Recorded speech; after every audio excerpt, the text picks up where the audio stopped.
Bonsoir à tous, bienvenue dans votre émission La Réunion Léla. On va faire un petit peu le point de ce qui se passe sur nos routes et on va parler un petit peu d'une charte avec Jean-Michel Boyer dans Décode la route.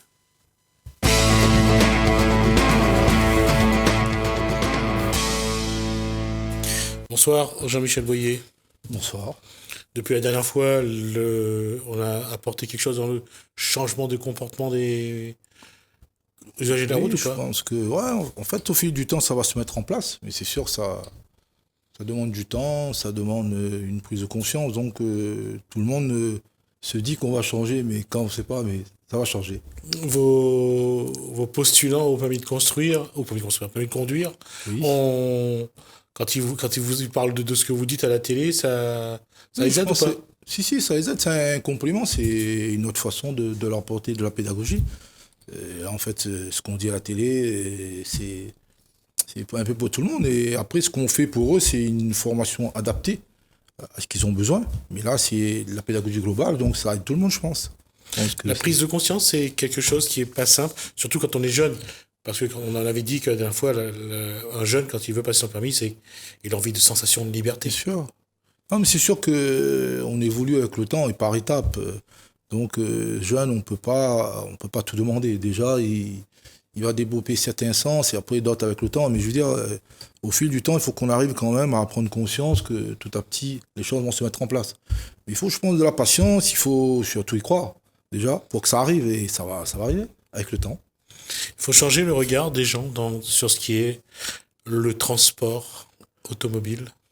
Je pense que malheureusement ici, avec les difficultés qu'on a pour se déplacer, tout le monde est content d'avoir la voiture et de se déplacer parce que c'est plus facile, hein. Quand on est dans les hauts, avec des horaires des bus et transports en commun, c'est difficile. Quand on a des enfants, des poussettes, des bébés. Mais après, c'est sûr que ben, au fil du temps, on se rend compte que les voitures s'entassent et ça devient très difficile de cohabiter. Tout le monde s'accapare un peu un bout de chemin, comme on dit, hein. Donc c'est pas facile parce qu'on a tous des états d'humeur, on a tous des appréhensions, on a tous des sensations différentes. L'Europe recycle ses vieilles voitures en Mhm. Afrique. Oui. La Réunion recyclait ses voitures à Madagascar. Mhm. Il y a un moment où ce marché va finir par être, j'allais dire, saturé ou pas? Non, je pense pas. Non, je pense pas. Comme les constructeurs apportent de la nouveauté bientôt, ça sera. Enfin, c'est déjà la voiture hybride, la voiture rechargeable, la voiture électrique. Et c'est sûr que bah, ces voitures qui datent un peu, on va dire, qui sont des anciennes générations, on va les recycler ailleurs où ça arrange sûrement. Je pense que le bonheur des uns fait le bonheur des autres. Le constructeur, il est content De vendre. de vendre. L'acheteur aussi, parce que bon, le petit créole est content d'avoir la dernière voiture qui sort. Et de l'autre côté, celui qui a moins de moyens, il va peut-être pouvoir se permettre d'avoir une voiture aussi. Donc, je pense Tout la le monde s'y balance. retrouve finalement. Oui, on se retrouve, ça s'équilibre. Et puis, tout le monde est globalement content. D'accord. Nous, on va parler d'une charte aujourd'hui. On va parler du label qualité parce qu'il y a des auto-écoles. On est 37 à La Réunion à être labellisés. Label qualité, c'est respecter des critères, avoir une charte de qualité, un enseignement de qualité qui commence déjà par l'accueil, par l'information, ensuite tout ce qui suit, un programme vraiment personnalisé pour Pédagogie pédagogie. implique des volets, un volet psychologique dans cette démarche. Voilà, toujours cet aspect psychopédagogie, c'est-à-dire de toute façon on n'a pas le choix. Hmm. Le jour d'évaluation, la première, on essaie de cerner un petit peu à qui on a affaire, si c'est quelqu'un de... Faire un profil. Voilà, définir un profil et en fonction de ce profil, on va adapter. Donc c'est, comme je répète, c'est jamais évident. Nous, avec le temps, avec l'habitude, on essaie Si de... jamais vous arrivez à découvrir que celui-là, c'est un fou du volant, lui, quand il aura son permis, ça sera à pied au plancher, Oui. c'est le point sur lequel il faudra travailler. Ouais, je pense, oui. En fait, ça se vérifie, ça se voit. On sent qu'il y a des gens qui ont peur. Il y en a d'autres, justement, Qui sont inconscients. voilà, qui sont inconscients, ils n'ont pas cette notion de peur et qui ont tendance à... Mais cet élève-là, on va lui mettre en difficulté très, très rapidement pour se rendre compte justement que c'est pas le bon chemin. Sachant qu'à chaque fois, il faut travailler sur le ressenti. C'est-à-dire que la personne qui a peur, il faut lui faire comprendre que Mhm, c'est à partir du moment où il est maître ou maîtresse de son véhicule, il n'a pas à avoir peur. bien sûr. Ça me fait penser à ces personnes quand ils sont sur la route, il y a un gros camion qui arrive en face ou un bus. Ils sont fixes, voilà. voilà, ils bougent plus, Voilà, en espérant que le bus ou le camion ne change pas de trajectoire. bien sûr. Voilà, c'est sûr que c'est ça qu'il faut. On essaie de faire ça tous les jours, hein, adapter en fonction de la personnalité, en fonction des gens, en fonction de leur ressenti. On travaille surtout le ressenti de l'élève. À chaque fois, on lui demande alors comment tu t'es senti, est-ce que tu as eu peur? Pourquoi? Parce qu'il va mémoriser la peur. Et des fois, justement, il y en a qui ont besoin d'avoir un peu peur pour réagir. Ce qu'on appelle un peu d'adrénaline. Voilà, ceux qui ont besoin. Et d'un autre côté, le plus souvent, on se rend compte de l'inverse. Les gens qui sont vraiment stressés au départ, qu'il faut arriver à amener tout doucement à une évolution pour qu'ils prennent confiance en eux. Et le label qualité, justement, non seulement on a le label parce qu'on respecte les critères, mais il y a surtout un suivi de qualité. C'est-à-dire qu'on n'a pas juste le label et puis on s'arrête. Le label, il peut être enlevé. Alors, label de qualité, on parlait de la pédagogie. Oui. Qu'est-ce qu'il y a de plus exigeant en termes de pédagogie par rapport à ce qu'on a parlé, ou quels sont les autres critères de cette pédagogie de label qualité? En fait, maintenant, on est axé sur le RMC, c'est-à-dire, on parle beaucoup de mobilité. RMC. Voilà, REMC. REMC. Voilà. D'accord. Voilà. C'est pas RMC, donc Radio Monte Carlo. Non, c'est REMC. C'est-à-dire qu'on parle d'éducation, de mobilité citoyenne. C'est-à-dire que la route, c'est déjà un partage. Donc la partie citoyenneté, éducation, parce que il y a des règles à respecter, mobilité. Donc on en regroupe tout. Et c'est le référentiel d'éducation, mobilité citoyenne. Quelle doit être la perception de l'individu qui prend le volant pour apprendre à conduire? Quelle est la perception de la route? Perception de son environnement? Quelle perception doit-il avoir quand il aborde l'apprentissage? Déjà, il doit avoir, en fait, comme on le répète, il y a d'abord un savoir-faire qu'on va développer. Le savoir-faire, c'est toutes les techniques, comment tenir le volant, passer des vitesses, tout ça. C'est la partie mécanique. En plus, un savoir-être, là, on est dans la partie cognitive, tout ce qui est analyse, tout ce qui est, l'analyse des situations, quelles décisions prendre, à quel moment, pourquoi. Alors, ce qui veut dire est-ce que vous allez le préparer à être dans des conditions optimales, bien respirer, être bien concentré, Oui. tous les gestes du corps. Oui, il faut petit à petit, on demande aux élèves souvent de respirer, de souffler pour se détendre, pour être attentif. Tout ça, c'est l'éducation aussi, parce qu'il n'a pas l'habitude, il est piéton, donc la transition entre le piéton et l'automobiliste, ça demande un temps d'adaptation. Le piéton, il a juste besoin de voir juste devant lui. Un automobiliste, il a besoin de voir beaucoup plus d'indices pour se décider. Et comme on travaille sur les indices, sur une prise d'information, mais c'est ça qu'on demande aux élèves, c'est d'être calme déjà, de gérer le stress au départ, d'être calme et surtout d'analyser le plus possible et de chercher les indices qui vont nous donner la solution. Et c'est tout un chemin à parcourir pour arriver à cette finalité. Je veux dire, ça se fait pas en claquant des doigts. Mais c'est sûr que on comprend bien qu'un élève qui n'a jamais touché un volant qui arrive le premier jour, ils sont stressés, il ne connaît pas la voiture, il ne connaît pas le moniteur. C'est pas évident, mais nous, on doit arriver petit à petit à... Vous aussi, vous ne connaissez pas votre élève. Bien sûr. Le premier jour, vous allez le découvrir au fil des kilomètres et adapter donc votre pédagogie, voilà. les modules d'apprentissage. Bien sûr. En fait, on a un programme à suivre, mais avec ce programme, on va vraiment personnaliser le programme pour l'élève. Parce qu'on a des élèves de tout âge, on a des élèves qui sont en conduite accompagnée, qui sont très jeunes. Il y a des élèves qui sont étudiants, donc qui ont dans la vingtaine. Après, on peut avoir des élèves qui sont... Il n'y a pas d'âge, en fait, pour être élève. À tout âge, on peut apprendre. Donc, en fonction de ça, c'est pour ça que l'évaluation, le premier cours, on va poser des questions un peu pour voir à qui on a affaire, si on a affaire à quelqu'un de manuel, quelqu'un plutôt intellectuel ou quelqu'un qui a des difficultés. Enfin, on ne va pas rentrer dans les détails, mais c'est un petit peu la personnalité pour pouvoir vraiment amener l'élève vers nous et pour que l'élève il s'imprègne de ce qu'on va lui dire. C'est pas, ce qui n'est pas évident. Et dans ce label qualité, combien d'auto-écoles à La Réunion on est 37 à La Réunion, on est 37 jusqu'à nouvel ordre et 4 à Mayotte. Et après en métropole, il y en a beaucoup.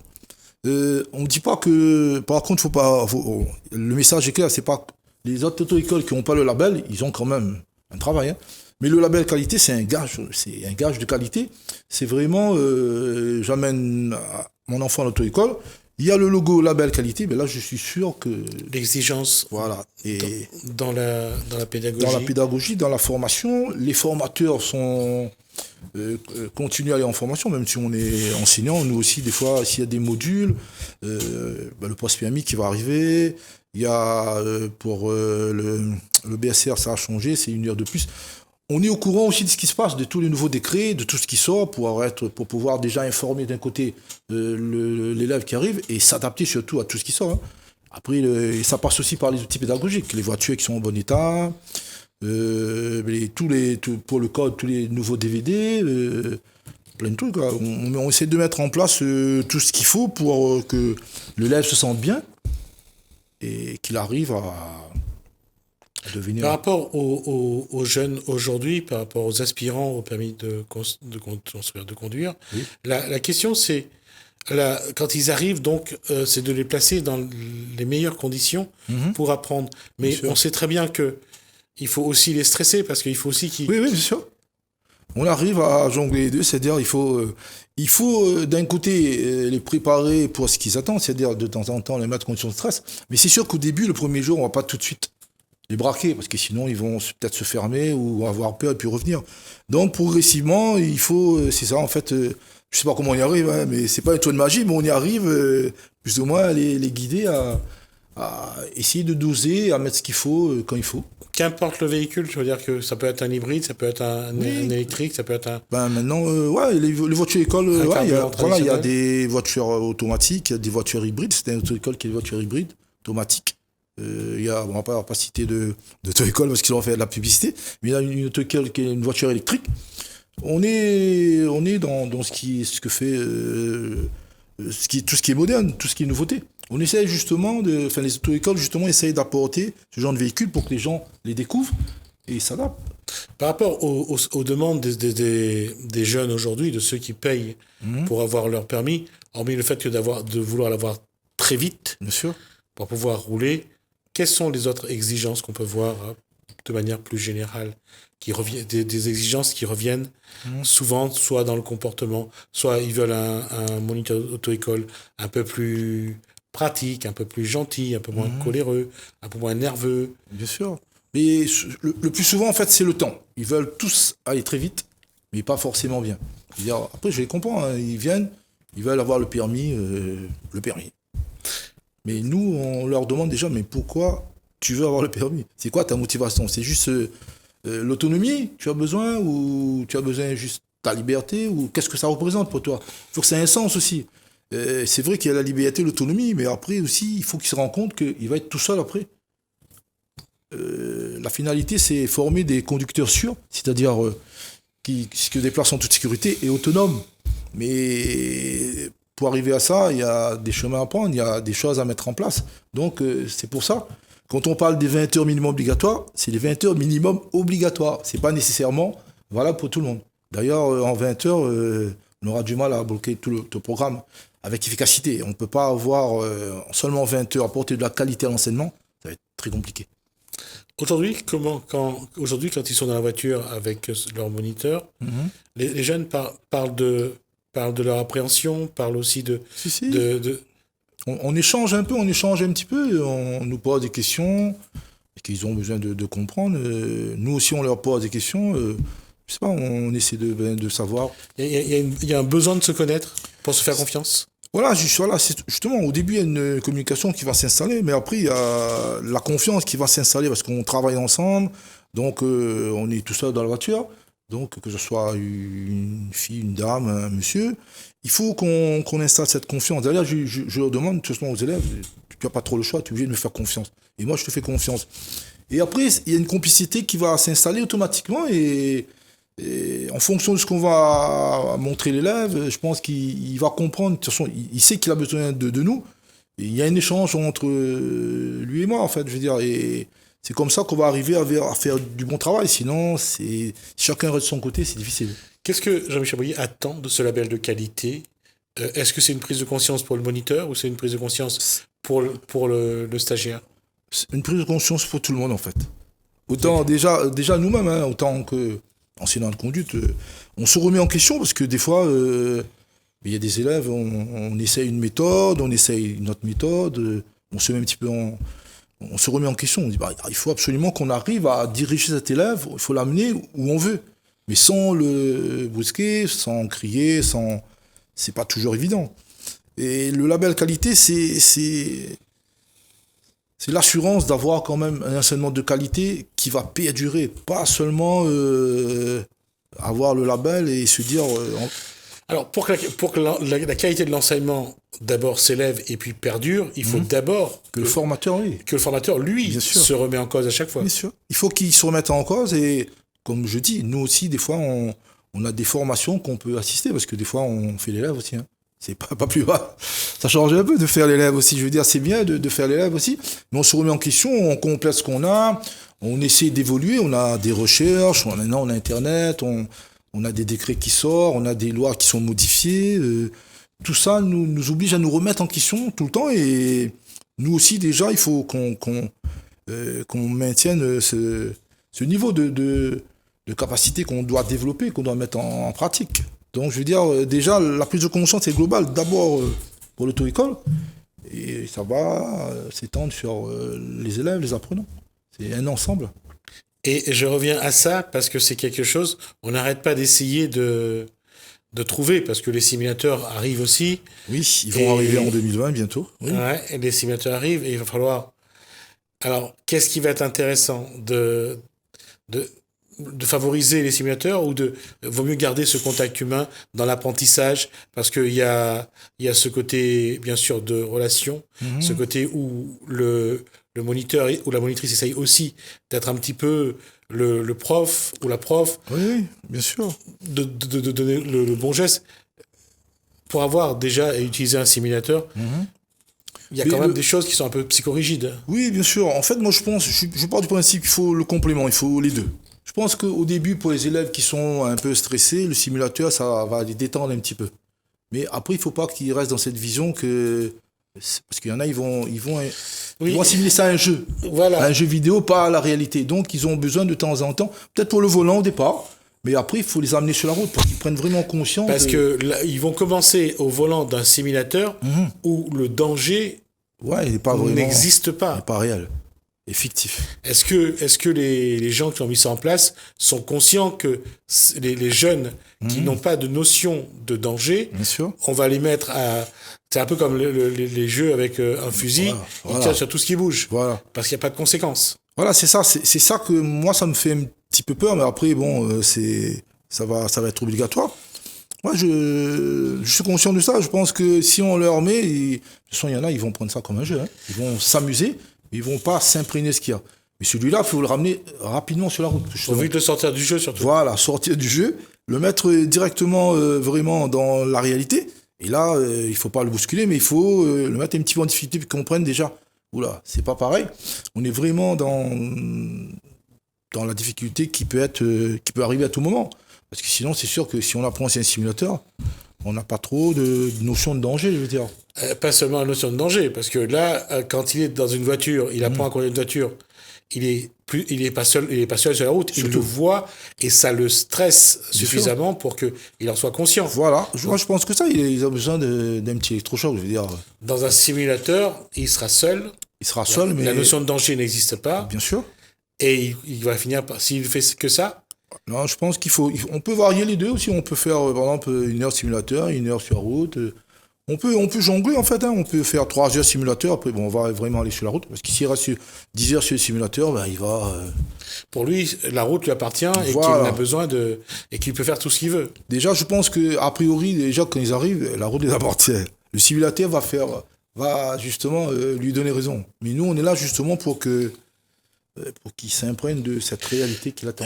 Quelque part, il y a un paradoxe, c'est qu'on met en place un simulateur et après, on s'intéresse à tout ce que ça va apporter comme inconvénient et là, on met un label de qualité. Ouais, paradoxe, mais c'est sûr que les gens qui ont décidé ça, je crois que c'est dans le décret de Dumas, Madame Dumas, je pense, c'est une dame, hein, je sais pas si elle est consciente. Après, est-ce que elle s'est intéressée avant de faire le décret qui comporte 50 pages, on ne sait pas. Après, on sait bien qu'il y a des moments où on va essayer certains trucs qui vont marcher, et d'autres moins. Sachant qu'un simulateur coûte le prix d'un véhicule. Hein. Donc je ne sais pas si... Mais ceux qui ont le label qualité, ils auront l'obligation d'avoir un simulateur. Ah bon? Ah oui, ils auront l'obligation d'avoir le simulateur. Ça fait partie aussi des critères qu'on doit avoir. Ça veut dire que vous créez des problèmes personnellement, quoi. On va voir ce que ça va donner. Oui, bien sûr, oui. Parce que là, justement, il faudra recadrer les choses, il faudra apporter de la qualité. Alors, est-ce que ceux qui auront un simulateur, est-ce que eux, ça veut dire qu'ils seront mieux lotis au moment des examens? Pas forcément, mais je veux dire, tout dépend des apprenants quand même, mais ça va, en fait, ça fait partie des critères qui sont obligatoires pour garder ce label, parce que le label qualité, il peut être enlevé à tout moment, si on constate qu'on n'a pas les outils pédagogiques qu'il faut, si on n'a pas vraiment... mais c'est là que... Là, il y a une forme d'adaptation que doit avoir une auto-école. Bien sûr. Et finalement, est-ce qu'on lui laisse le temps de s'adapter ou pas? 2020. 2020, c'est bientôt. Hein.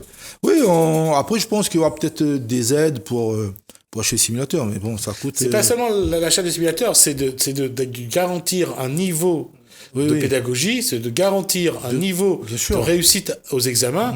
C'est surtout ça qui est important. Oui, je pense, oui, c'est ça. Oui, c'est pas tellement l'achat du simulateur ou l'utilisation, c'est garantir cette qualité, le taux de réussite et surtout garder un enseignement qui va justement permettre aux futurs conducteurs d'être plus sûrs. Le gamin qui aura un mauvais comportement à partir du simulateur, qui n'aura pas réussi à se corriger, il y a de fortes chances que son état d'esprit l'amène à l'échec à l'examen.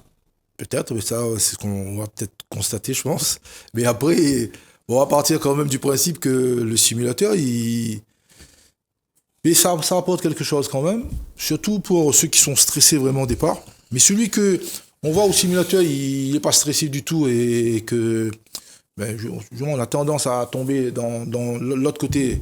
Parce qu'il y aura les stressés et ceux qui sont plutôt inconscients. Lui, on va l'amener tout de suite sur la route. Et c'est comme ça qu'on peut adapter justement. Peut-être on va pouvoir cerner justement, le simulateur, peut-être ça va nous aider aussi à cerner ceux qui vont un petit peu dans le mauvais sens. Oui, mais lorsque vous découvrez qu'un jeune est plus à l'aise sur un simulateur qu'au volant d'un véhicule, vous allez lui donner son permis ou on va insister quand même que la réalité reste ce qu'on va lui montrer sur la route. Parce que le simulateur est... C'est à double tranchant, là. C'est à double tranchant, mais on n'a pas trop le choix, parce que nous, les autres écoles, on n'a pas demandé ça. Ça a été mis en place. Nous, on va s'adapter. On fera du mieux qu'on peut. C'est sûr qu'il y aura des pour, des contre, des grincements de dents. En tout cas, on va attendre 2020 pour voir comment réagissent, en tout cas ceux qui veulent apprendre à conduire, ceux qui vont dans les auto-écoles. On verra avec Jean-Michel Boyer comment se fait, on passe d'un simulateur à derrière le volant d'un véhicule, surtout avec autant de voitures à La Réunion. Je remercie Jean-Michel Boyer. Je vous remercie. Et restez prudent sur la route, surtout. D'accord, oui, mais ça, il faudra le dire à chaque fois. À chaque fois, il faut rester prudent et il faut partager la route aussi. Merci. Merci, bonne soirée. Merci. Donc, nous, on va regarder le COSAIDI. On se retrouve juste après.